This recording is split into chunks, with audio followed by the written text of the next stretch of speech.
ಮೈದಾನ ಹೈ, ರಾಜಕೀಯ ಮಾಡೋಣ ಅಲ್ಲಿ. ಇಲ್ಲ ಸಲ್ಲದ ಯಾವುದೋ ರಾಜಕಾರಣಕ್ಕೋಸ್ಕರ, ದ್ವೇಷಕ್ಕೋಸ್ಕರ, ಇನ್ಯಾರನ್ನೋ ಓಲೈಸಕ್ಕೋಸ್ಕರ ರಾಜಕಾರಣ ಮಾಡಬಾರದು.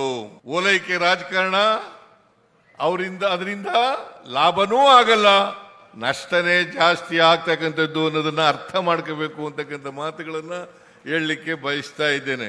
ಅದರಿಂದ ಹೈಕೋರ್ಟ್, ಸುಪ್ರೀಂ ಕೋರ್ಟ್ ಕೂಡ ಒಪ್ಕೊಂಡಿದೆ. ಈಗ ಸುಪ್ರೀಂ ಕೋರ್ಟ್ನವ್ರು ಹೇಳಿದ್ರು, ಸಂವಿಧಾನದ ಪೀಠಿಕೆ ಓದ್ಕೊಂಡಿದ್ದೀರಾ ನೀವು ಅಂತ ಕೇಳಿದ್ರು.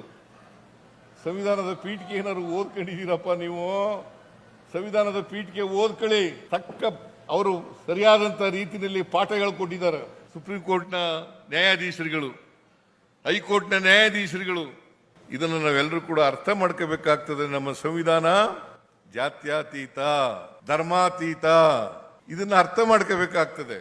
ನಮ್ಮ ಸಂವಿಧಾನನೇ ಅರ್ಥ ಆಗದೆ ಹೋದ್ರೆ ಏನ್ ಮಾಡಬೇಕು? ನಮ್ಮ ದೇಶದಲ್ಲಿ ಅನೇಕ ಜಾತಿಗಳಿದ್ದಾವೆ, ಧರ್ಮಗಳಿದ್ದಾವೆ. ಅದಕ್ಕೋಸ್ಕರನೇ ವೈವಿಧ್ಯತೆಯಲ್ಲಿ ಏಕತೆಯನ್ನ ಸಾರಬೇಕು ಅಂತ ಹೇಳಿರ್ತಕ್ಕಂಥದ್ದು.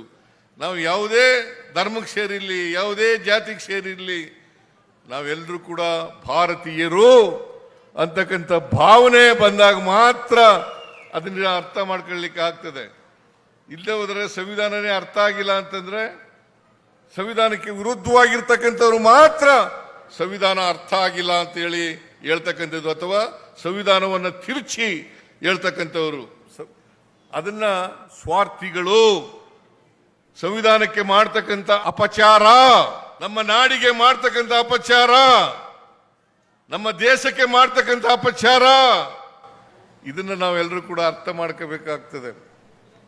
ಆದ್ರಿಂದ ಬಾನು ಮುಸ್ತಾಕ್ ಅವರು ಅಂತಾರಾಷ್ಟ್ರೀಯ ಬೂಕರ್ ಪ್ರಶಸ್ತಿಯನ್ನ ಪಡ್ಕೊಂಡಿರ್ತಕ್ಕಂಥವ್ರು.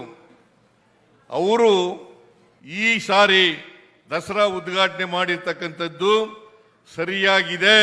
ಕನ್ನಡ ನಾಡಿಗೆ ಗೌರವವನ್ನು ತರ್ತಕ್ಕಂಥ ಕೆಲಸ ಆಗಿದೆ ಅಂತಕ್ಕಂಥ ಮಾತುಗಳನ್ನ ಹೇಳಲಿಕ್ಕೆ ಬಯಸ್ತಾ ಇದ್ದೇನೆ. ಹಾಗಾಗಿ ನಾನು ಬಾನು ಮುಸ್ತಾಕ್ ಅವರಿಗೆ, ಕವಿಯತ್ರಿ, ಸಾಹಿತಿ, ಹೋರಾಟಗಾರ್ತಿ, ಬೂಕರ್ ಪ್ರಶಸ್ತಿ ವಿಜೇತೆ ಶ್ರೀಮತಿ ಬಾನು ಮುಸ್ತಾಕ್ ಅವರಿಗೆ ಸರ್ಕಾರದ ವತಿಯಿಂದ, ನನ್ನ ವತಿಯಿಂದ, ಇಡೀ ಮೈಸೂರು ಜಿಲ್ಲೆಯ ನಾಡಿನ ವತಿಯಿಂದ ನಿಮಗೆ ಅಭಿನಂದನೆಗಳನ್ನು ಸಲ್ಲಿಸಲಿಕ್ಕೆ ಬಯಸ್ತಾ ಇದ್ದೇನೆ.